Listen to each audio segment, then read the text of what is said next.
نحمده ونصلي على رسوله الكريم اما بعد اعوذ باللہ من الشیطان الرجیم بسم اللہ الرحمن الرحیم قلنا اهبطوا منها جميعا فإما يأتينكم مني هدى فمن تبع هدايا فلا خوف عليهم ولا هم يحزنون والذين كفروا وكذبوا بآياتنا اولئک اصحاب النار هم فیہا خالدون صدق اللہ مولانا العظیم اما بعد اللہ رب العالمین نے آدم علیہ السلام کو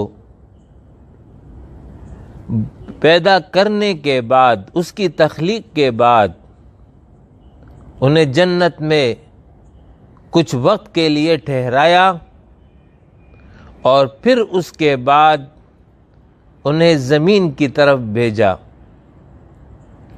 زمین پر آدم علیہ السلام نے اور اس کی نسل نے ایک وقت مقررہ تک کے لیے رہنا ہے، لہذا اسی اسکیم کے مطابق جب آدم علیہ السلام زمین کی طرف آ رہے تھے، اس موقع پر اللہ نے کیا فرمایا، اس کا ذکر ان آیات میں آیا ہے۔ قُلْنَا اهْبِطُوا مِنْهَا جَمِيعًا، اللہ فرما رہا ہے کہ ہم نے کہا کہ تم سب یہاں سے اتر جاؤ۔ فَإِمَّا يَأْتِيَنَّكُم مِّنِّي هُدًى، پھر جو میری طرف سے کوئی ہدایت تمہارے پاس پہنچے، فمن تبع ہدایا، تو جو لوگ میری اس ہدایت کی پیروی کریں گے، فلا خوف علیہم ولا هم یحزنون، ان کے لیے کسی خوف اور غم کا موقع نہ ہوگا۔ والذین کفروا وکذبوا، اور جو لوگ اس کو قبول کرنے سے انکار کریں گے اور ہماری آیات کو جھٹلائیں گے، اولئک اصحاب النار، وہ لوگ آگ میں جانے والے ہیں، ہم فیہا خالدون، جہاں وہ ہمیشہ رہیں گے۔ تو اس کے ذریعے آدم علیہ السلام کو بتا دیا گیا کہ مستقبل کی ترتیب اس طرح ہوگی کہ زمین پر تم نے اور تمہاری اولاد نے زندگی گزارنی ہے، میری طرف سے ہدایت آئے گی، تو جو اس ہدایت کی پیروی کرے گا اس کے لیے کوئی خوف اور غم نہ ہوگا۔ خوف اور غم سے مراد یہ ہے کہ وہ آخرت کے خوف اور غم سے آزاد ہوگا، اور آخرت کا خوف اور غم، اس سے آزادی کی صورت جنت ہے۔ مطلب آیت کا یہ ہے کہ جو ان احکامات اور ان ہدایات کی پیروی کرے گا وہ جنت میں داخل ہوگا، اور جو ان تعلیمات اور ان ہدایات اس کا انکار کر دے اور ان کو جھٹلائے، تو پھر ایک وقت مقررہ کے تک وہ دنیا میں زندگی تو گزار لے گا، لیکن بالآخر انجام یہ ہوگا کہ اسے آگ میں جانا ہوگا، یعنی جہنم میں اسے داخل کر دیا جائے گا، اور جہاں پر وہ پھر ہمیشہ رہے گا۔ یہ وہ پیغام تھا جو اللہ رب العالمین نے آدم علیہ السلام اور ان کے ذریعے اولاد آدم کو دیا ہے۔ اب انسانوں پر یہ لازم ہے کہ وہ اخروی کامیابی کے لیے اللہ کی ہدایات کی پیروی کریں۔ اب یہ اللہ کی ہدایات، یہ انسان کو کیسے معلوم ہو؟ اللہ رب العالمین نے جو ذرائع علم انسان کو عطا کیے، ان میں پہلی قسم حواس خمسہ کہلاتی ہے۔ وہ حواس کہ جس کے ذریعے انسان کے علم میں اضافہ ہو وہ 5 ہیں۔ زبان سے وہ چکھتا ہے، کان سے وہ سنتا ہے، ناک سے وہ سونگھتا ہے، آنکھ سے وہ دیکھتا ہے، اور جسم اور ہاتھ سے وہ چھو لیتا ہے کسی شے کو۔ یہ وہ 5 ذرائع ہیں کہ اس کے ذریعے انسان کے علم میں اضافہ ہوتا ہے، اور جو ان 5 کے ذریعے معلوم نہ ہو تو چھٹی چیز اور دوسری قسم ذریعہ علم وہ اللہ رب العالمین نے انسان کو عقل کی صورت میں عطا کیا ہے، کہ انسان اپنی عقل کو استعمال کرتا ہے، سوچ بچار کرتا ہے، تجربے کرتا ہے، تو اس کے نتیجے میں اس کے علم میں اضافہ ہو جاتا ہے۔ اب اللہ کی ہدایات، اللہ کی رضا اور اس کی منشا، اس کا علم نہ حواس خمسہ سے ہو سکتا ہے، نہ ہی عقل کے ذریعے انسان یہ معلوم کر سکتا ہے، اور اللہ نے یہ فرما دیا کہ میری ہدایت آئے گی، تو لہٰذا اس ہدایت کا انتظام اللہ نے اس طرح کیا کہ انسانوں میں سے بعض انسانوں کو خود منتخب کیا اور ان کے ذریعے انسانوں کو ہدایات دی۔ ان ہدایات کو وحی الہی کہتے ہیں، اور جو شخصیات ان ہدایات کو لے کر اپنی اپنی قوموں کی طرف آئی انہیں انبیاء اور رسول کہتے ہیں۔ ان تمام انبیاء اور رسولوں نے اپنی اپنی قوموں کو جو دعوت دی، جو پیغام دیا، جو ہدایات ربانی پہنچائی، اس کا خلاصہ 2 چیزیں ہیں۔ ایک یہ کہ یا قوم اعبدوا اللہ ما لکم من الہ غیرہ، اے میری قوم اللہ کی عبادت کرو، اللہ کے ماں سوا تمہارا کوئی الہ نہیں۔ دوسرا یہ وَأَطِیعُونِی، اللہ کی اطاعت اس کے لیے لازم ہے کہ ہماری اطاعت کرو، اللہ کی عبادت اس کے لیے لازم ہے کہ ہماری اطاعت کرو، اللہ کے احکام کی پیروی اس کے لیے لازم ہے کہ ہماری اطاعت کرو۔ اس لیے کہ انبیاء ذریعہ علم ہیں، ان کے ذریعے انسانوں کو علم ملا ہے، تو انہوں نے ہی انسانوں کو بتانا ہے کہ اللہ کی مرضی کیا ہے، اس کی منشا کیا ہے، اور اس کا عملی نمونہ کیا ہوگا، عملی شکل کیا ہوگی۔ تو جہاں زبان سے یہ بتا دیا تو وہاں پر اپنے عمل کے ذریعے بھی ان کے سامنے ان کو واضح کر دیا کہ یہ ہے اللہ رب العالمین کی عبادت، اللہ رب العالمین کی ہدایات اور اس کا عملی نمونہ۔ لہذا اس کے لیے لازم ہے کہ انبیاء کی اطاعت کی جائے۔ تو اللہ کی عبادت اور انبیاء کی اطاعت، یہ 2 باتیں ہیں۔ یہ سلسلہ انبیاء نبی اکرم صلی اللہ علیہ وسلم پر مکمل ہوا،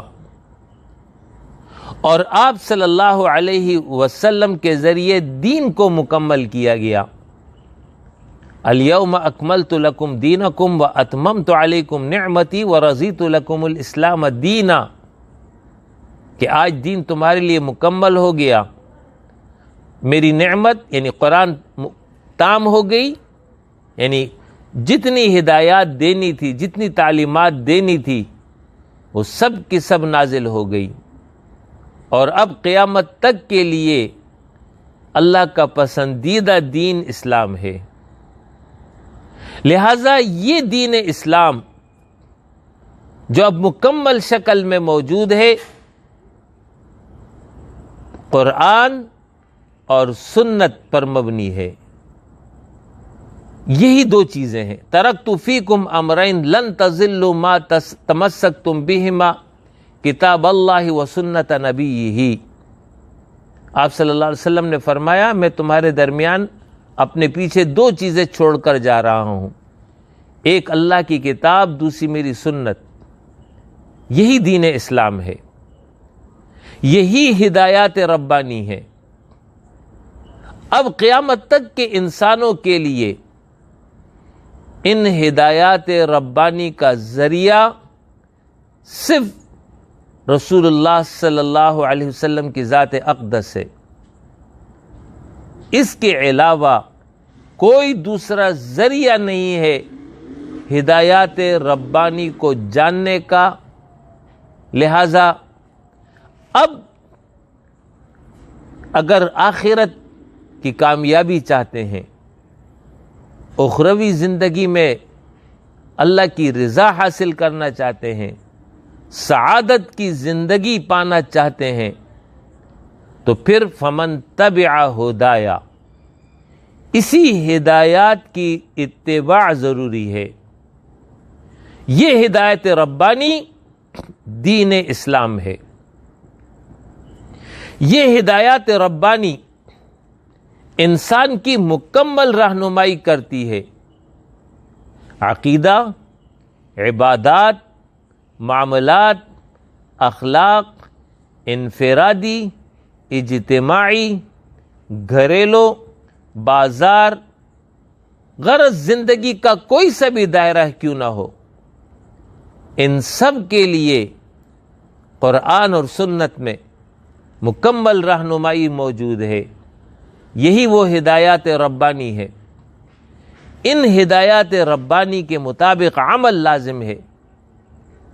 یاد رکھیے، دین اسلام نہ تو صرف چند مخصوص افعال کا نام ہے، نہ مخصوص اذکار اور اقوال کا نام ہے کہ انسان کچھ دیر کے لیے ان کو اختیار کرے اور اس کے نتیجے میں وہ روحانی تسکین حاصل کر لے، اور باقی زندگی میں وہ خود مختار اور آزاد ہے، جیسے چاہے وہ زندگی گزارے۔ نہیں، دین اسلام یہ تعلیم نہیں دیتا۔ دین اسلام انسان کو مکمل رہنمائی کرتا ہے، اس کو عقیدہ بھی بتاتا ہے، اللہ کی عبادات سے مراد اس جگہ نماز، روزہ، زکوٰۃ، ذکر، تلاوت، تسبیح، توبہ، استغفار، نذر، منت، قربانی، یہ تمام افعال کہ جن کو ایک انسان خالص اللہ کی رضا کے لیے اختیار کرتا ہے، دنیا کی کوئی غرض اس میں نہیں ہوتی ہے، خوشنودی رب مقصود ہوتا ہے، ان کو عبادات فقہ کی اصطلاح میں کہتے ہیں۔ تیسرا، معاملات، انسانوں کے باہمی تعلقات اور اس سے متعلق ان کے اوپر حقوق اور فرائض، ماں باپ کے حقوق، اولاد کے حقوق، پڑوسی کے حقوق، رشتہ داروں کے حقوق، بہن بھائیوں کے حقوق، گاہک کے حقوق، دکاندار کے حقوق، غرض جس دائرے میں بھی انسان موجود ہو اور دوسرے انسانوں کے ساتھ اس کا تعلق ہو، اس نسبت سے اس پر ذمہ داری، اس پر حقوق، ان کی ادائیگی، یہ معاملات ہیں۔ اخلاق، انسان کا باطن پاک ہو کفر سے، شرک سے، نفاق سے، بدعات، رسوم اور رواج سے۔ اسی طریقے سے دل میں اللہ کی محبت ہو، معرفت ہو، اس کا خوف ہو، اسی پر توکل ہو، اخلاص ہو، تقوی کی صفت ہو، تواضع اور انکساری ہو۔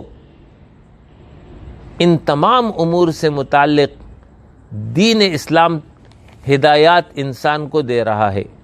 یہ وہ ہدایات ربانی ہے۔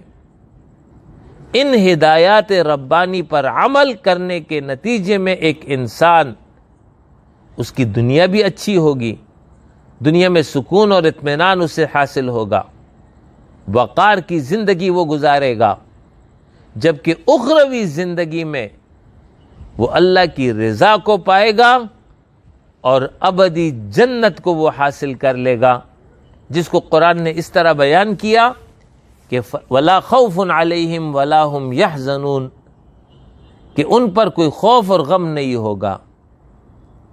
لہذا ہم پر یہ لازم ہے کہ ہم اپنی پوری زندگی میں دین اسلام کے مطابق عمل کریں، ان تمام تعلیمات کی پیروی کریں جو دین اسلام کی صورت میں ہمیں ملی ہیں، ہماری انفرادی زندگی، ہماری گھر کی زندگی، ہماری باہر کی زندگی، ہماری انفرادی اور اجتماعی زندگی، تمام زندگیوں میں، تمام دائروں میں ایک اللہ رب العالمین کے احکام کی پیروی ہو، اسی کی عبادت ہو، آپ صلی اللہ علیہ وسلم کی تعلیمات کے مطابق ہم عمل کریں، تبھی کہیں جا کر کے ہم سرخرو ہو سکیں گے۔